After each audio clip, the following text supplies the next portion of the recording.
Boa noite, meus irmãos. Graça e paz a todos. Sejam todos bem-vindos em nome de Jesus.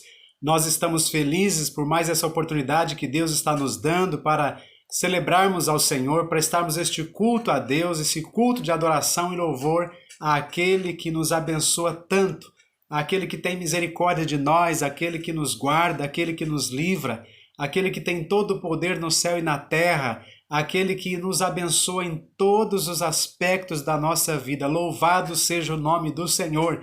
E eu convido a todas as famílias, todos os irmãos deste grupo, amigos, pessoas que fazem parte desse grupo, para que nos unamos nessa hora, num só espírito, num só propósito, num só desejo de adorar, bendizer e exaltar o nome poderoso de Jesus. Que Deus nos abençoe. Chega mais perto e traga sua família para participar desse momento, ouvindo a palavra de Deus, adorando o nome de Jesus, e certamente o Espírito Santo de Deus há de falar aos nossos corações nessa noite, como ele sempre faz. Quero novamente lembrar os irmãos que nós estamos terminando agora à noite esta série, pequena série de mensagens sobre a família de Jacó, um patriarca que viveu há mais de 4.000 anos atrás. Na primeira mensagem, domingo passado à noite, falamos que a ordem de Deus para Jacó foi que ele voltasse a Betel, que ele levantasse um altar para o Senhor. Um altar seria um reconhecimento, um momento quando ele reconheceria a grandeza de Deus, o cuidado de Deus sobre a sua vida, sobre a vida da sua família, e que ele pudesse ali, junto com a sua família, louvar e adorar o nome do Senhor, reconhecendo a sua grandeza sobre ele, os seus livramentos sobre a vida dele. Também hoje pela manhã falamos do arrependimento. Jacó chama a sua família, os que com ele estavam, e diz: lançai fora todos os deuses, os ídolos que vocês trouxeram, de Siquém, que estão guardados com vocês, lança fora tudo, deixai fora, joga fora tudo, abandonem tudo, porque agora nós precisamos nos arrepender, precisamos nos voltar para Deus. Ele é o Senhor das nossas vidas, Ele é o único que nos abençoa, Ele é a fonte de toda a bênção, de toda a graça, de todo o amor, Ele é a fonte de vida verdadeira, nossa fonte de satisfação plena é Jesus. E agora à noite, terminando, ainda usando o finalzinho do versículo 2 de Gênesis capítulo 35, verso 2, diz assim Jacó à sua família e aos que com ele estavam: então disse Jacó à sua família e a todos os que com ele estavam: lançai fora os deuses estranhos que há no meio de vós, purificai-vos e mudai as vossas vestes. Então nós vamos agora trabalhar com essa última partezinha, a última recomendação, pedido de Jacó para a sua família: purificai-vos e mudai as vossas vestes. Quando nós pensamos, meus irmãos, em purificar, vemos que essa é a terceira ordem que Jacó dá à sua família. A ordem é que toda impureza deveria ser removida. Como o povo de Deus, não podemos nos deixar contaminar pelas coisas do mundo. A vida cristã é exatamente isso. Depois que nos convertemos a Jesus, nós somos lavados de todos os nossos pecados. Ele agora nos dá uma roupa nova, um caminho novo, um destino, uma direção nova para seguir. Um novo e vivo caminho que Ele nos consagrou, segundo nos diz a palavra de Deus. Esse caminho novo, depois da conversão, chama-se santificação. Nós que nos convertemos a Jesus, a conversão é exatamente isso, mudar de rota, mudar de direção. Essa direção que nós vamos caminhar agora chama-se santificação. É um caminho de volta para Deus. Quanto mais nos aproximamos de Deus, quanto mais chegamos perto de Deus, mais somos santificados pela sua santidade, pela sua justiça, pelo seu amor, pelo seu perdão, pelo seu poder. Quanto mais nos aproximamos da luz, mais somos iluminados pela luz da glória de Cristo Jesus sobre as nossas vidas. O Salmo de número 24, versos 3 a 5, diz assim o salmista: quem subirá ao monte do Senhor? Quem há de permanecer no seu santo lugar? Davi lança a pergunta e ele mesmo dá a resposta. Ele diz: aquele que é limpo de mãos e puro de coração e que não entrega sua alma à falsidade, nem jura dolosamente, este obterá do Senhor a bênção e a justiça do Deus da sua salvação. Paulo, escrevendo a sua primeira carta aos Tessalonicenses, no capítulo 4, verso 7, ele diz: porquanto Deus não nos chamou para a impureza, e sim para a santificação. Ainda Paulo, escrevendo a sua segunda carta aos Coríntios, no capítulo 7, verso 1, ele diz: tendo, pois, ó amados, tais promessas, purifiquemo-nos de toda impureza, tanto da carne como do espírito, aperfeiçoando a nossa santidade no temor de Deus. Meus irmãos, nós fomos chamados para a santidade e não para a impureza. Quando se fala de purificação, atenta-se mais para o aspecto interior da nossa vida, o interior da pessoa, a sua consciência, as intenções do coração. A purificação nos conduz a sermos cheios do fruto do Espírito Santo, que nada mais é do que a ação do Espírito Santo através da palavra de Deus em nossas vidas. Então, meus irmãos, purificai-vos, é para lançar fora toda sujeira, toda impureza da nossa vida, porque o Senhor é santo, e a Bíblia tem várias citações, né, tanto no Velho Testamento como no Novo: sede santos, porque eu, o Senhor, sou santo. Mas a outra recomendação de Jacó para a família e os que com ele estavam, ele diz: mudai as vossas vestes. Meus irmãos, meditando nessas palavras, fiquei a pensar que quando nós projetamos um passeio, uma viagem importante, uma das nossas atitudes é nos banhar e colocar uma roupa limpa ou até uma roupa nova para essa viagem, para esse passeio, não é mesmo? Fiquei a imaginar a cena de uma criança, e você já deve ter visto isso também, quando ela recebe uma roupa nova. A criança fica tão feliz, ela desfila com a roupa limpa, ela sorri de alegria. A pureza do coração de uma criança em perceber que está com uma roupa limpa e perceber que isso te faz tão bem. E ela não consegue esconder a satisfação, a alegria estampada no seu semblante de sentir-se muito bem. Meus irmãos, a roupa nova que Deus nos dá quando somos lavados, purificados de todo o pecado, isso sim nos faz muito bem, ao contrário de uma sujeira que nos faz mal. Uma criancinha recém-nascida, ainda que não entenda muita coisa, não saiba de nada, mas quando ela faz o seu serviço, né, a sua sujeira, quando ela faz cocô ou xixi, ela começa a ficar agoniada, começa a ficar inquieta, e a mãe que tem experiência já percebe logo que ela está suja, que ela precisa ser lavada, precisa ser limpa. E quando a mãe então pega a criança e lava, troca a sua fralda, troca a sua roupa, a criança então acaba aquela agonia, acaba aquele incômodo, e ela então dorme tranquila e suave, serena. Meus irmãos, Deus age assim conosco. Ele quer nos dar uma roupa limpa, vestes limpas. É preciso se purificar, tirar a sujeira, porque roupa limpa não combina com sujeira. Interessante que quando a gente compra uma roupa limpa, uma roupa nova para um filho, a gente pede logo para ele tomar um banho e põe a sua roupa. Então a criança toma aquele banho com a maior satisfação, porque ela recebe agora uma roupa nova, e a maior alegria é poder vestir essa roupa nova, que traz muita satisfação e alegria para o coração de uma criança. Deus quer que nós sejamos assim, meus irmãos, quer que nós desejemos esta roupa nova que nos fará tão bem para a nossa vida. Mudai as vossas vestes. Assim é a vida do cristão. Quando deixamos ser lavados pelo Senhor, Ele nos lava e nos dá vestes de louvor. Daí a alegria plena que sentimos em Deus. Entendemos que quando está se falando de mudar as vestes, trata-se de coisas que precisam ser mudadas, meus irmãos, do lado de fora, vestes, não é? A igreja em nossos dias está cada vez mais parecida com o sistema do mundo. Criamos, meus irmãos, coisas e colocamos, rotulamos como se fossem coisas gospel, né? Tudo se cria hoje e se coloca o rótulo de gospel. Na verdade, tudo se copia do mundo, ou muitas coisas são copiadas do mundo, músicas do mundo, teatros do mundo, histórias do mundo, muita coisa que é criada do mundo, e levam o rótulo de gospel para ali camuflar aquilo que não é de Deus, que não agrada a Deus, que não satisfaz a alma, que não traz alegria, que não traz paz verdadeira. Isso, meus irmãos, é engodo. Na verdade, são imitações das coisas que o mundo cria e que são abominação contra o Senhor. A exemplo do mundo que tem os seus ídolos, cantores, jogadores, celebridades, etc. A igreja muitas vezes cria as suas celebridades. Às vezes corremos o risco de, como igreja, criar as nossas celebridades e desprezamos os santos que existem na casa de Deus. Meus irmãos, que aqueles que pagam um preço alto para deixar um legado para a próxima geração. Valorizamos aqueles que estão na mídia, mas desonramos líderes, pastores, irmãos e irmãs que são guerreiros de oração e que são aqueles que sustentam a igreja, a obra de Deus, pela sua intercessão, pelas suas contribuições.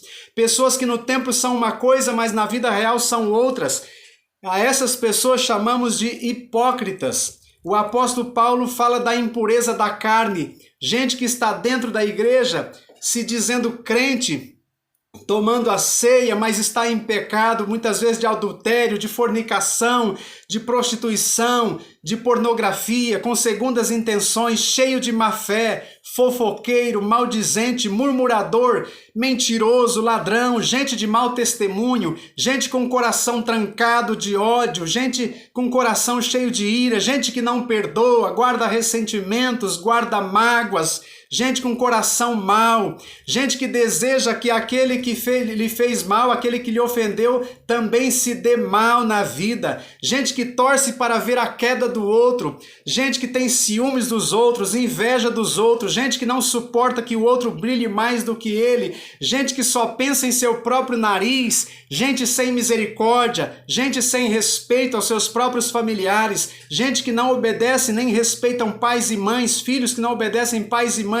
esposas que não respeitam maridos, não são submissas aos maridos, que tratam mal os maridos, e maridos que também tratam mal as suas esposas, são truculentos, traem suas esposas, traem a confiança dos filhos, maridos que querem só obter favores da esposa e não têm nenhum afeto pelas mesmas e muito menos amor. Esse tipo de gente não tem como voltar para Betel e se não se arrepender com choro, sentimento de dor e lágrimas. Isso tudo é pecado. Jacó chamou a sua família, chamou os que estavam com ele e disse: levantemo-nos e subamos a Betel. Jacó estava dizendo para sua família e todos os que com ele estavam: nós estamos mudando para Betel. Eu disse para os irmãos que Betel significa a casa de Deus. Vamos voltar para a origem onde tudo começou. Chega de vivermos desse jeito, de estarmos fora do propósito de Deus. Chega de fugir de Deus e ser falsos com o Senhor. Chega de fazer de conta que somos servos de Deus. Chega de nos enganar. Não enganamos a Deus. Subamos a Betel, mas é preciso purificar-se, é preciso mudar as vestes. Ele diz ainda, o Jacó ainda diz: farei um altar ao Deus que me respondeu no dia da minha angústia e me acompanhou no caminho por onde andei. Como já dissemos no domingo passado, levantar um altar significa reconhecer a bondade e misericórdia de Deus, se humilhar na presença dele, renovar propósitos, votos, a vida espiritual e empreender uma nova caminhada com o Senhor. Ele nunca te deixou em todo o caminho por onde você tem andado, porém ele não pode abençoar e manifestar-se, pois a única coisa que causa separação entre eu e Deus, você e Deus, chama-se pecado. Mudar as vestes significa que a partir daquele momento a família de Jacó estava mudando as suas atitudes. A família de Jacó é um exemplo de como Deus transforma famílias que estão em crises. A casa de Jacó possuía todos os elementos para naufragar, para ruir, para fracassar, mas Deus, em sua infinita graça e misericórdia, transformou a sorte dessa família. Aprendemos aqui que somente Deus tem o poder de transformar, de restaurar, que as famílias, aos olhos humanos, às vezes não tem nenhuma possibilidade de restauração, mas Deus tem, meus irmãos, poder para mudar a situação de cada família. Deus é poderoso e o maior interessado em que as famílias sejam restauradas, sejam curadas, sejam restabelecidas, sejam abençoadas e sejam prósperas para a glória do nome de Jesus. Meu querido irmão e amigo, Não sei como anda a sua vida, não sei como anda a sua família. Se está bem, louvado seja Deus por isso.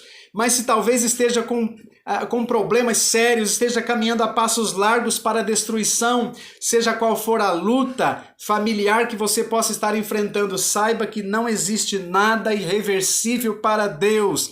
Busque ao Senhor, se arrependa, obedeça a sua palavra e certamente Deus restaurará sua família. Então Jacó termina dizendo: voltemos para Betel, o lugar onde tudo começou. Meus irmãos, nós precisamos voltarmos para Deus. Onde tudo começou, é na presença de Deus que começamos a receber uma vida nova. Foi na presença de Deus quando nós reconhecemos que Jesus morreu por nós na cruz do Calvário, quando nós entendemos que somos pecadores e nos inclinamos a Ele arrependidos, confessamos os nossos pecados, abrimos o nosso coração, entregamos a vida a Ele. Foi ali que Deus começou um marco na nossa vida, foi ali que Ele começou a abençoar a nossa vida, a restaurar a nossa vida, foi ali que Ele consagrou um novo e vivo caminho para eu e você andarmos. Foi ali que Ele nos deu vestes novas para alegrar o coração de Deus e a satisfação da nossa própria alma na presença do Senhor. Nós não podemos abandonar esse caminho. Meus irmãos, nós precisamos voltar para Deus. Se você tem vivido uma vida que tem te trazido tristeza, dissabores, prejuízos, uma vida que tem tirado a sua paz, a sua alegria, a sua satisfação, pode ser que você está num caminho que não foi esse que Deus preparou. A Bíblia diz que o caminho que Deus preparou, um caminho novo, um novo e vivo caminho, para que nós pudéssemos andar nele, permanecer nele, seguindo a orientação dele, seguindo a Jesus e andando na presença dele. Assim seremos abençoados, assim nossa família será abençoada. A família de Jacó foi abençoada a partir daí, porque reconheceram que estavam em pecado, reconheceram que estavam vivendo carregados de ídolos, de deuses estranhos, de coisas que abomináveis ao Senhor, coisas que entristeciam o coração de Deus, estavam caminhando num caminho errado, e agora Deus então dá ordem para Jacó: volta para Betel. Foi lá que tudo começou e lá você deve voltar. Interessante que Deus, meus irmãos, nos faz voltar daquele caminho errado. Vejam que é mais doloroso ter que voltar, mas graças a Deus que Ele nos dá a oportunidade de voltar. A Bíblia diz que há caminhos que conduzem à perdição, parece ser direitos ao homem, mas conduz à perdição. E graças a Deus que mesmo que quando estamos andando em caminhos que conduzem à perdição, que conduz à destruição da nossa vida, da nossa família, quando nos voltamos para Deus, Deus nos dá a oportunidade de voltar para Ele. Então Deus diz para Jacó: volta para Betel, traga sua família para Betel, onde tudo começou, e ali você será abençoado. E Jacó então diz: ali eu vou levantar um altar ao Senhor, e nós vamos ali então voltar a nossa vida para Deus, vamos viver para Deus, vamos nos arrepender dos nossos pecados, vamos então tomar vestes novas, vamos purificar nosso coração e a partir de então viver na presença de Deus. Meus irmãos, que Deus nos abençoe, que nós possamos colocar a nossa vida no altar do Senhor, a nossa família, a nossa casa na presença de Deus. Que Deus tenha misericórdia de mim, misericórdia de você. Olha, Deus quer o melhor para a nossa vida, mesmo em tempos de pandemia, em tempos de caos, em tempos de angústia, em tempos de dores, em tempos de lágrimas. Eu tenho aprendido que Deus não nos livrará disso, mas Deus nos livrará nisso. Nós, meus irmãos, não seremos poupados muitas vezes de sermos atingidos por um vírus. Talvez muitos de nós não seremos atingidos, mas é possível e tem acontecido que muitos estão sendo acometidos por este vírus, mas Deus é fiel. Deus está, meus irmãos, cuidando de nós, e ainda que nós possamos enfrentar este vírus e às vezes até perder a vida, nós estamos perdendo a vida para Deus. Nossa vida está nas mãos de Deus, nós pertencemos ao Senhor. Este é o vivo e novo caminho, novo e vivo caminho, com vestes de louvor. Este caminho compensa, ainda que você morra, ainda que você perca a sua vida, mas não compensa viver fora do caminho do Senhor. Este é o caminho que nos conduz ao céu, à vida eterna, à vida gloriosa na presença de Deus por toda a eternidade. Vale a pena, meus irmãos, vale a pena nos voltarmos para Deus, vale a pena, meus irmãos, purificar o nosso coração, vale a pena tomar vestes novas, roupas limpas, roupas que o Senhor nos dá, que é a santidade, o próprio Espírito Santo trabalha em nós, santificando a nossa vida, consagrando a nossa vida, nos limpando de tudo que é mal, para termos uma vida santa e irrepreensível na presença de Deus. Isso é graça de Deus.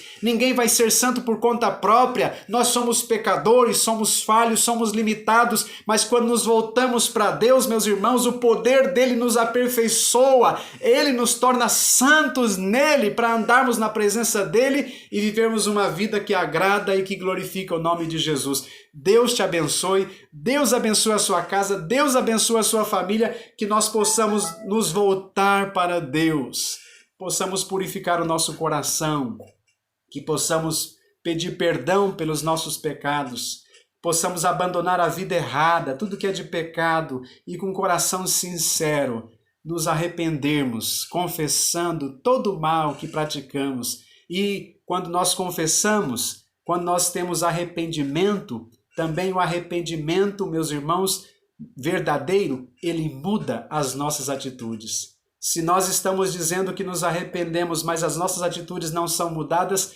este arrependimento é fajuto, ele não foi verdadeiro. Mas o verdadeiro arrependimento, ele traz mudança de vida, mudança de comportamento, mudança de caminho. É preciso voltar. Subamos a Betel, casa de Deus, presença de Deus, e ali certamente seremos muito abençoados em todos os aspectos da nossa vida. Louvado seja o nome do Senhor. Deus te abençoe grandemente. Fique na paz do Senhor e voltemos para Betel, para a glória de Deus, em nome de Jesus. Amém. Deus abençoe.